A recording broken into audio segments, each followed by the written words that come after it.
Hello दोस्तों, क्या हाल है। तो तारीख आज 20 फरवरी दिन शुक्रवार और हिंदी तिथि तृतीय है। तो आइए बात करते हैं आज के मुख्य समाचार में देश भर की तमाम बड़ी खबरों पर नजर डालते हैं। सबसे पहले तो आज भारत सामाजिक न्याय का विश्व दिवस मना रहा है। भारत में सामाजिक न्याय और सशक्तिकरण का विकास एक क्रमिक लेकिन प्रगतिशील प्रक्रिया रही है। प्रधानमंत्री नरेंद्र मोदी ने गुरुवार को इंडिया AI इम्पैक्ट समिट 2026 को संबोधित करते हुए कहा कि आज दुनिया में दो तरह के लोग हैं, जिन्हें AI में भय दिखता है और जिन्हें भाग्य दिखता है। उन्होंने कहा, मैं जिम्मेदारी व गर्व के साथ कहता हूं कि भारत को AI में भय नहीं भाग्य दिखता है, भारत को इसमें भविष्य दिखता है। वहीं फ्रांस के राष्ट्रपति इमैनुअल मैक्रों ने इंडिया AI इम्पैक्ट समिट में भाषण दिया है और इसकी शुरुआत उन्होंने नमस्ते कहकर की। उन्होंने इस दौरान प्रधानमंत्री नरेंद्र मोदी से आग्रह किया कि भारत में बच्चों के लिए सोशल मीडिया पर प्रतिबंध लगा देना चाहिए। मैक्रो ने कहा, AI और डिजिटल शोषण से बच्चों की सुरक्षा करना बेहद जरूरी है। उधर दिल्ली में AI समिट में भाग ले रही अमेरिका स्थित एडेप्शन लैब्स की CEO सारा हुकर ने एक्स पर बताया कि 4 घंटे तक ट्रैफिक में फंसने के चलते वह प्रधानमंत्री नरेंद्र मोदी के साथ गाला डिनर से चूक गई। उन्होंने स्पष्ट किया कि आयोजकों ने यात्रा समय को लेकर आगाह किया था और यह आयोजकों की गलती नहीं थी। उधर गूगल के CEO सुंदर पिचाई ने AI इम्पैक्ट समिट 2026 में कहा है, भारत में वापस आकर बहुत अच्छा लग रहा है। उन्होंने आगे कहा, जब भी मैं भारत आता हूँ तो बदलाव की गति देखकर हैरान हो जाता हूँ और आज भी ऐसा ही है। पिचाई के अनुसार भारत AI विकास में ग्लोबल लीडर बन सकता है। वहीं CNN और CBS ने सूत्रों के हवाले से बताया है कि अमेरिकी सेना शनिवार तक ईरान पर हमला करने के लिए तैयार है। हालांकि अमेरिकी राष्ट्रपति डोनाल्ड ट्रंप ने इसे लेकर अंतिम फैसला नहीं लिया है। बकौल रिपोर्ट्स, ट्रंप इस मुद्दे पर गंभीरता से विचार कर रहे हैं और सैन्य कार्रवाई के पक्ष व विपक्ष दोनों तर्क सुन रहे हैं। नेक्स्ट बड़ी खबर है, भारत सरकार ने वाइब्रेंट विलेज प्रोग्राम 2 की शुरुआत कर सीमावर्ती गाँवों के विकास को नई दिशा दी है। अब यह योजना केवल चीन सीमा तक सीमित नहीं रहेगी, बल्कि नेपाल, भूटान और बांग्लादेश की सीमा के गांवों को भी कवर करेगी। 6,839 करोड़ रुपए से गांवों में रोजगार, सुरक्षा और बुनियादी ढांचे को मजबूती मिलेगी। वहीं राजस्थान के एक युवक ने कहा है, जिस प्रकार से लोकसभा में कांग्रेस के 25 सांसदों ने खुलकर स्पीकर ओम बिरला के साथ गाली गलौज की है, राहुल गांधी कान खोलकर सुन ले, दोबारा ऐसा हुआ तो तेरे घर में घुसकर गोली मार देंगे। कांग्रेस नेता पवन खेड़ा ने इस पर कहा, पूरा RSS बीजेपी तंत्र एक घोड़ से फैक्ट्री है, कट्टरपंथ इसी तरह काम करता है। अगला बड़ा अपडेट है, सुप्रीम कोर्ट ने मद्रास हाई कोर्ट के उस आदेश पर रोक लगा दी है जिसके तहत तमिलनाडु वक्फ बोर्ड को अपना कार्य करने से रोका गया था। इस आदेश के बाद बोर्ड का कामकाज ठप हो गया था। दरअसल हाई कोर्ट ने पाया था कि बोर्ड के 2 सदस्यों के गैर मुस्लिम होने की अनिवार्यता पूरी नहीं हुई। वहीं अगली बड़ी खबर है, दिल्ली पुलिस ने सिद्धू मूसेवाला हत्याकांड समेत कई मामलों में वांछित और लॉरेंस बिश्नोई गैंग के बड़े गैंगस्टर महफूज अली उर्फ बॉबी कबूतर को गिरफ्तार किया है। पुलिस ने महफूज की कथित गर्लफ्रेंड खुशनुमा अंसारी उर्फ मैडम जहर को भी गिरफ्तार किया है। बकौल रिपोर्ट्स, गैंग में खतरनाक आपराधिक कृत्यों की वजह से खुशनुमा को मैडम जहर कहा जाता था। उधर डबरा MP में आयोजित नवग्रह शक्ति पीठ के प्रतिष्ठा महोत्सव में पंडित धीरेन्द्र कृष्ण शास्त्री ने विवादित बयान दिया है। युवतियों को संबोधित करते हुए उन्होंने कहा, अरे नकटी, दुर्गा, काली, त्रिपुर सुंदरी बेटियों, तुम दुर्गा बनो, तुम काली बनो, पर कभी बुर्के वाली न बनो। सोशल मीडिया पर लोगों ने धीरेन्द्र शास्त्री के बयान की आलोचना की है। उधर फरीदाबाद, हरियाणा में कबाड़ व्यापारी खान साहब ने ईमानदारी की मिसाल पेश करते हुए एक परिवार के 100 ग्राम यानी करीब 15 लाख रुपए के सोने के गहने लौटा दिए। परिवार के सदस्य ने बताया कि चोरी के डर से उन्होंने गहने कबाड़ के बोरे में छिपाए थे और दिवाली की सफाई के दौरान वही बोरा गलती से कबाड़ी को दे दिया था। और वहीं असम में कामाख्या मंदिर में दर्शन करने पहुंची कांग्रेस महासचिव और सांसद प्रियंका गांधी वाड्रा को एक सन्यासी बाबा ने आशीर्वाद दिया है। बाबा ने कहा, बहन का काम अच्छा बनेगा इस साल, हमारी बेटी प्रधानमंत्री बनेगी। इस पर प्रियंका गांधी का रिएक्शन काफी वायरल हो रहा है। गौरतलब है कि कांग्रेस नेता गुरुवार की सुबह असम पहुंची थी। देश दुनिया की हर बड़ी खबर बिना घुमा फिरा कर आपके पास पहुंचाने के लिए हम मेहनत करते हैं। अगर आप चाहते हैं ऐसी ही लेटेस्ट खबरें ईमानदारी से आप तक पहुंचती रहे तो लाइक, सब्सक्राइब और शेयर जरूर कीजिए।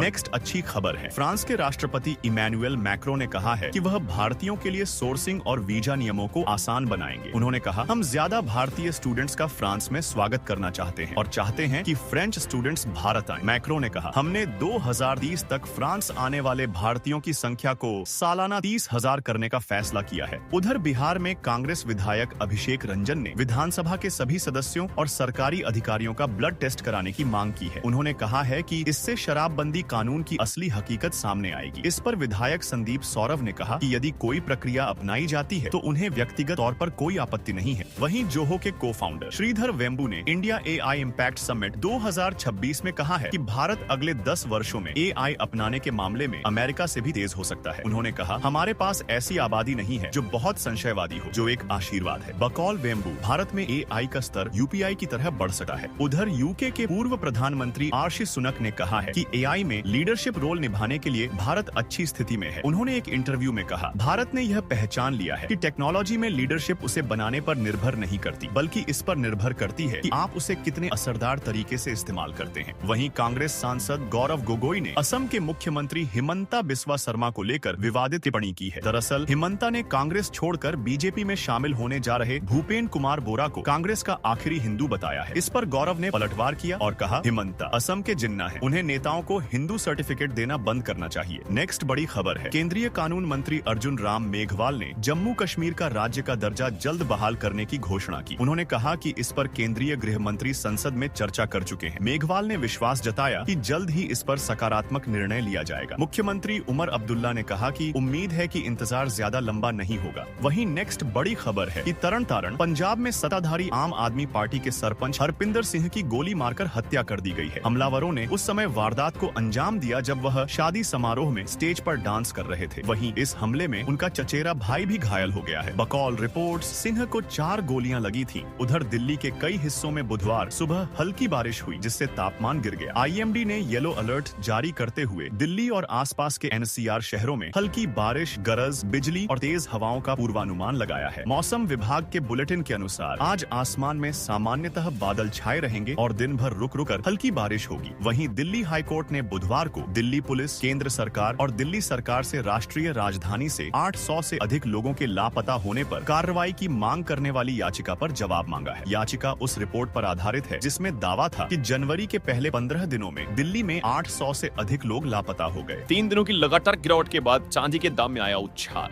ऑल इंडिया सर्राफा एसोसिएशन के अनुसार राजधानी दिल्ली में 3 दिनों की लगातार गिरावट के बाद बुधवार को चांदी की कीमत 1000 रुपए बढ़कर 2,46,000 प्रति किलोग्राम हो गई है।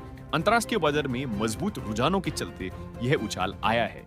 वही 99.9% शुद्धता वाले सोने की कीमत 300 रुपए घटकर 1,56,700 प्रति 10 ग्राम पर आ गई है। वहीं नेक्स्ट बड़ी खबर है, अब कश्मीर फाइल्स बनाने वाले director Vivek Agnihotri on Operation Sindoor पर फिल्म बनाने वाले हैं। बकौल रिपोर्ट्स, इसके लिए उन्हें टी सीरीज के मालिक भूषण कुमार का साथ मिला है और वह फिल्म को प्रोड्यूस करेंगे। गौरतलब है कि भारतीय सेना ने पिछले वर्ष अप्रैल में पहलगाम हमले के बाद ऑन ऑपरेशन सिंदूर शुरू किया था। आप देख रहे थे लेटेस्ट खबरों का भरोसेमंद मंच। आज की बड़ी खबरों के लिए बस इतना ही। देश दुनिया की हर लेटेस्ट और भरोसेमंद खबर के लिए हमारे चैनल को सब्सक्राइब जरूर करें। वीडियो पसंद आया हो तो लाइक करें और इसे शेयर करना न भूलें। धन्यवाद।